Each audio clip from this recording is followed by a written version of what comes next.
From the news desk of Diamond 88.7 FM Ilorin, this is news around the world.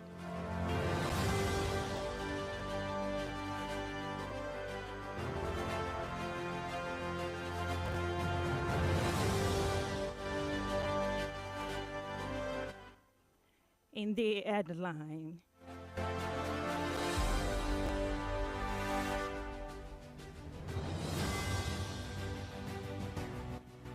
In the headlines, Tinubu charges new ministers to meet expectations of Nigerians.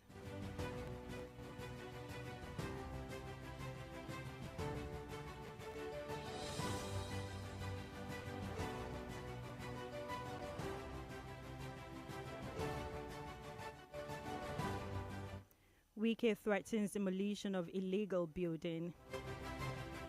Kwara Assembly concludes commissioners' screening. And on the foreign scene, ECOWAS denies influence of foreign power, insists on independence. In business news, Nigeria loses 249 billion naira in July as oil output drops. And in the world of sports, Super Falcon makes FIFA top 10. Good evening and thanks for joining us for the news across the world on Diamond 88.7 FM. I am Omonike Babatunde. You can listen to us via our website www.diamondfm.net or watch us live on our Facebook page at Diamond 887 FM. You can also download our app on Play Store, Diamond 887 FM. We'll bring you details of the news after this break. We often think that mental health breakdowns sound like this. I'm emotionally stressed. I'm emotionally downcast. I am so confused of all about life. But in reality, they can sound like this. Don't make assumptions that people are okay just because they laugh and they smile. Everyone is going through something. Check on your friends and be kind to everyone else. This message is reaching you from Diamond 88.7 FM Ilorin.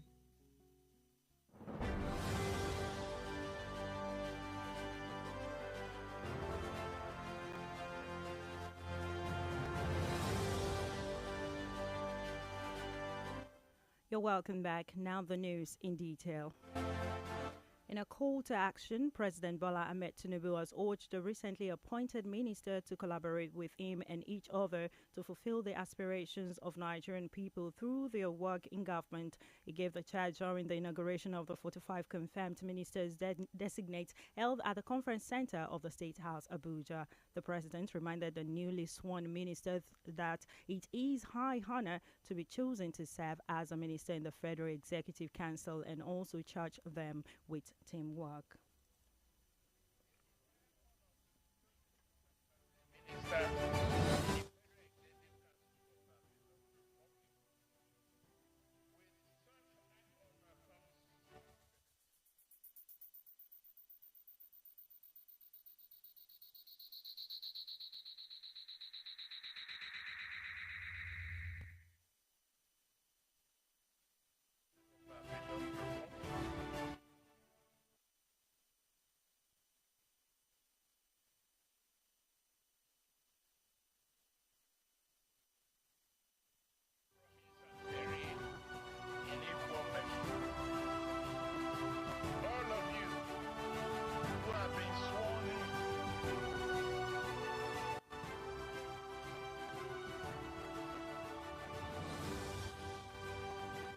In the same news, it stressed that the greatest number of Nigerians are expectant of their delivery accountability and transparency, as well as expect them to work with integrity, dignity, and deliver.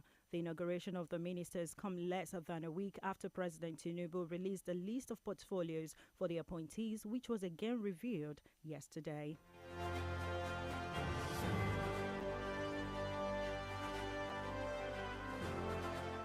And in what seems like hitting the ground running, the newly sworn-in Minister of the Federal Capital Territory, Nyesom Wike, has sounded a demolition warning to land properties distorting the master plan of Abuja. Wike confirmed this development during a press conference in Abuja, a moment after taking his oath of office at the State House. He said for anyone who has developed where they are not supposed to, no matter how highly placed, the house will go down. The former Rivers State governor's warning was also directed at the landowners who had taken over the green areas to build properties, saying those areas must come back.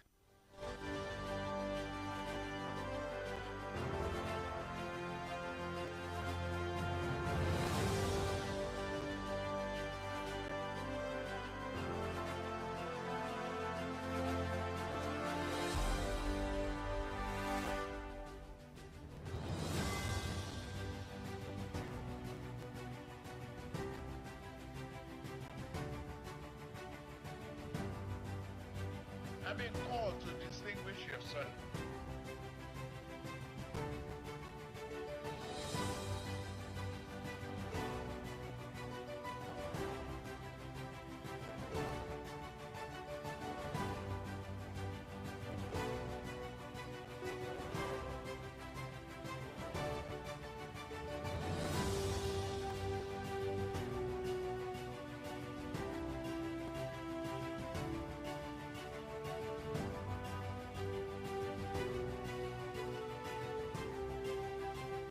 In the same vein, the Minister of Marine and Blue Economy, Adegboyega Oyetola, has officially assumed office, outlining his vision for a thriving blue economy sector that prioritizes sustainability, innovation, and economic growth. Oyetola, who said this at his maiden news conference held today in the Ministry of Transportation, also acknowledged the abundance of marine resources that exist within the coastal region and emphasized the need to fully harness them for economic gains.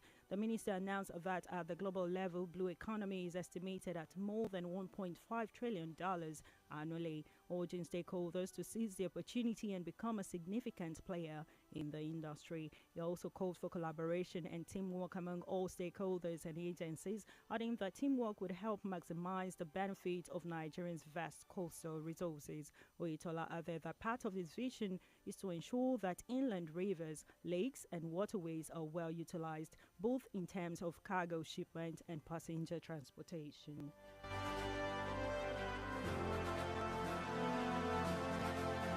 And former president of the Nigerian Bar Association, Olisa Agbakoba SAN, has urged the new Attorney General Federation AGF and Minister of Justice Lateef Fagbemi to unbundle the Economic and Financial Crimes Commission (EFCC) and restrict it to investigations. Agbakoba, who gave the advice on Monday in a statement reiterating the need for major reforms in the criminal justice system, also recommended that prosecution be handled by a newly established National Prosecution Agency. While expressing his confidence in the abilities of the new AGF, Lateef Fagbemi SAN, Agbakoba also noted other key reforms to include a complete decentralized police force at local, state, and federal levels, a major revamp of outdated laws, and the necessity for speed of justice reform.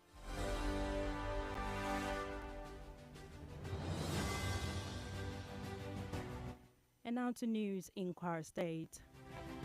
The Kwara State House of Assembly this afternoon concluded the screening of 18 commissioner nominees sent to the Assembly by the Kwara State Governor Malam Abdulrahman Abdulrazak. The nominees that were screened during the House plenary today include Oloruntoyin Thomas from Ise, Damilola Yusuf also from Ise, Dr. Mary Ronke Aride from Ukiero, Mrs. Bolanle Olukojo from Irepodo, John Bello from Moro, and Awanuru from Ilam. Yakubu Danla Disaleu at the end of the screening exercise announced that the commissioner designates will be confirmed tomorrow during the House plenary. It will be recalled that Governor Abdulrahman Abdulrazak sent the list of the commissioner designate to the House on Monday, August 14 for screening and confirmation of the House.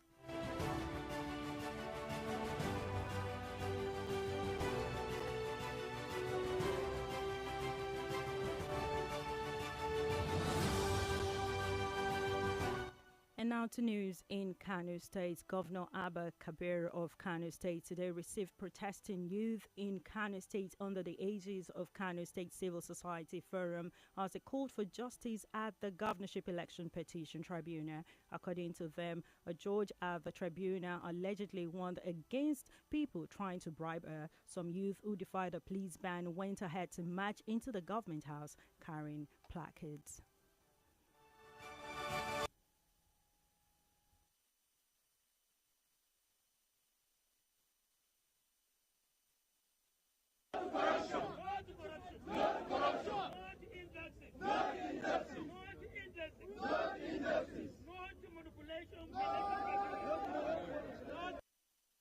Receiving the protesters, Governor Abba Kabir Yusuf appreciated the peaceful manner of the protesters, assuring them to forward their letter to President Bola Ahmed Tinubu. The protest came shortly after the police command in Kano State announced a ban on all street protests as the governorship election petition tribunal seats for the adoption of written addresses.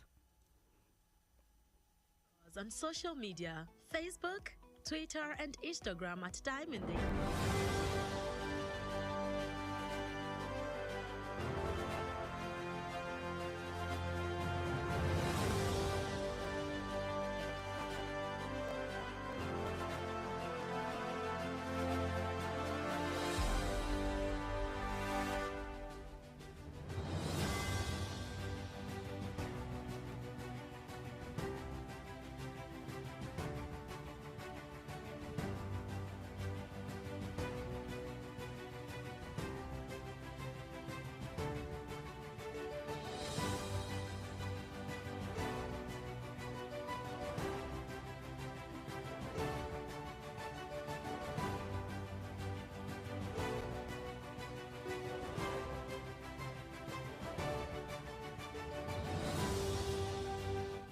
And still in Kano, meanwhile, the Kano State Election Petition Tribunal today reserved judgment in a petition filed by the All Progressives Congress, APC, challenging the victory of Governor Abba Kabir Yusuf of the New Nigerian People's Party and NPP. The APC is challenging INEC for declaring Kabir Yusuf of the NNPP as winner of the election that was conducted on March 18, 2023. Respondents in the petition are INEC, Kabir Yusuf, and the New Nigerian People's Party (NNPP). The three-member panel, led by Justice Oluyemi, said the tribunal would communicate the date for the judgment after all parties had adopted their final written addresses.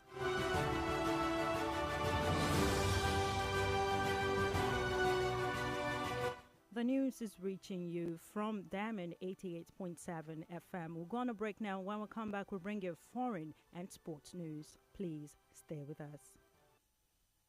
Follow us on social media, Facebook, Twitter and Instagram at Diamond 87 FM. Diamond FM, shining supreme.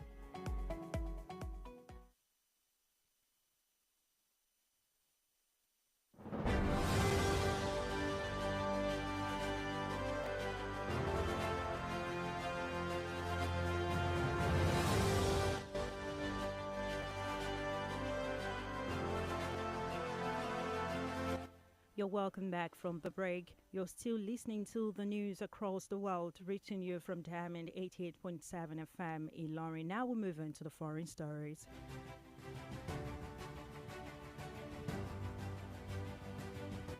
The Economic Community of West African States, ECOWAS, has disproved claims of manipulation of external powers in its efforts to resolve the political instability in Niger Republic. ECOWAS Commissioner for Political Affairs, Peace and Security, Abdel Fattah Mose, made this known in a live appearance on Channels Television Sunrise Daily this morning. The West African bloc is working to restore political stability in Niger after the military toppled and detained President Mohamed Bazoum on July 26th.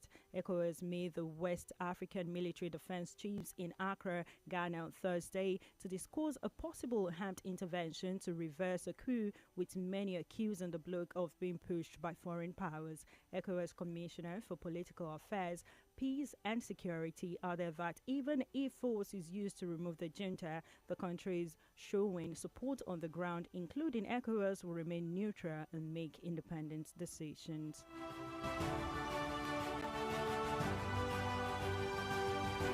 And still on foreign news, Lucy Letby, a British nurse convicted of murdering 7 babies and attempting to kill 6 more, has been sentenced to life imprisonment. The 33-year-old killed the newborns between 2015 and 2016 by overfeeding them with milk, poisoning them with insulin, and injecting them with hair, while working as a nurse in the neonatal unit of the Countess of Chester Hospital in Northern England. Condemning her actions at Manchester's Crown Court, Judge Justice Cross said the nurse acted in a way that was completely contrary to the normal human instinct of nurturing and caring for babies. Listing all the offenses, which included making inappropriate remarks after the death of the babies, Judge Gross added a sentence which was a whole life sentence for every offense. While Letby refused to appear in court, families of the victim were present.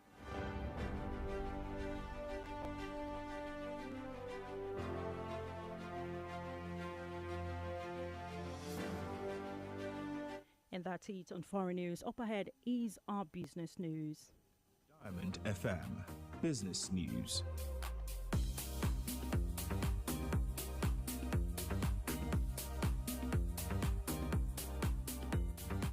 In business news, Nigeria lost about 249 billion naira crude oil revenue in July following a plunge in the country's oil output by over 4 million barrels in the same month. Latest oil production data seen on Sunday showed data obtained by the Nigerian Upstream Petroleum Regulatory Commission indicated that while the country's total oil production in June was 37.5 million barrels, it dropped to 33.5 million barrels in July. This shows that the country lost about 4 million barrels of oil between June and July. Pipeline vandalism and crude oil theft has been blamed severally as a reason for the plunge in Nigerians' oil output. According to data from the World Bank, the average cost of Brent, the global benchmark for crude oil in July 2023, was $80.1 per barrel.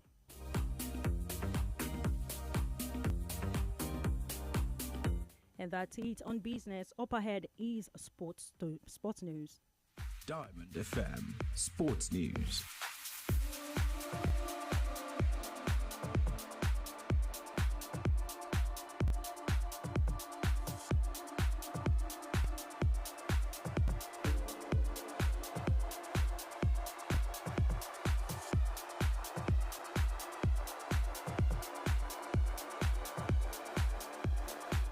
In the world of sport today, the Nigerian Super Falcons have climbed to the top 10 in FIFA's most recent Women's World Cup ranking. The release of the ranking came after Spain emerged victorious over England with a score of 1-0 at the conclusion of the 2023 Women's World Cup final, which took place yesterday, August 20, 2023. Based on FIFA regulations, teams that have been eliminated at a comparable stage of the competition are assessed in accordance with the circumstances surrounding their elimination. The Super Falcons secured the 10th position in the ranking as a result of their outstanding performance and the specific circumstances surrounding their elimination, which is shared experience among all the clubs.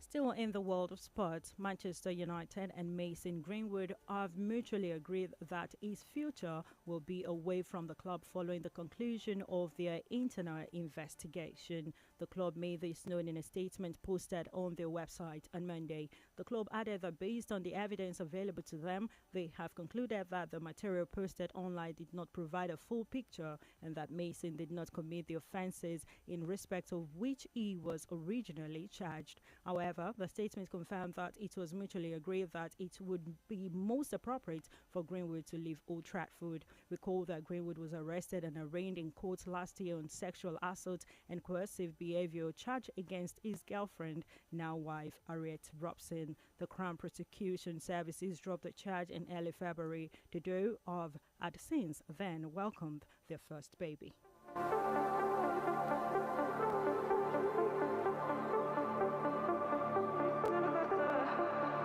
And that ends our sports update.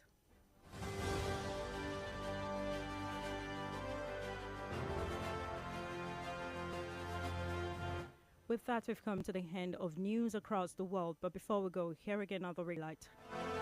Tinubu charges new ministers to meet expectations of Nigerians. Wike threatens demolition of illegal building. Kwara Assembly concludes commissioner screening. And on the foreign scene, ECOWAS denies influence on foreign power, insists on independence. And in the world of sports, Super Falcons make FIFA top 10.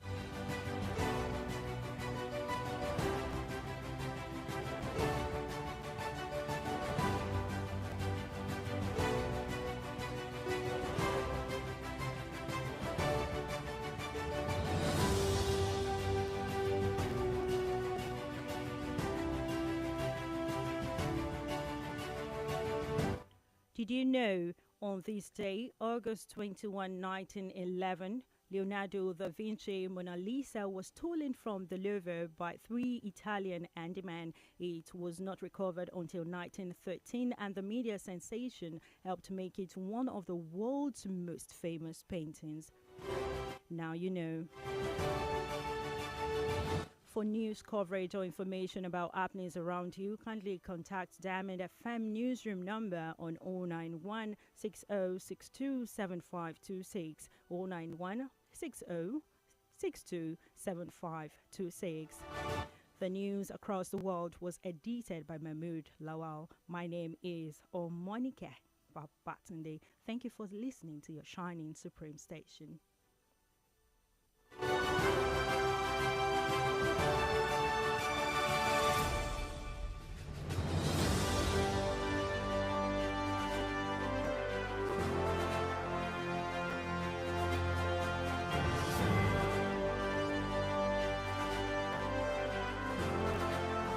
You can only get timely, credible, and reliable news on your Shining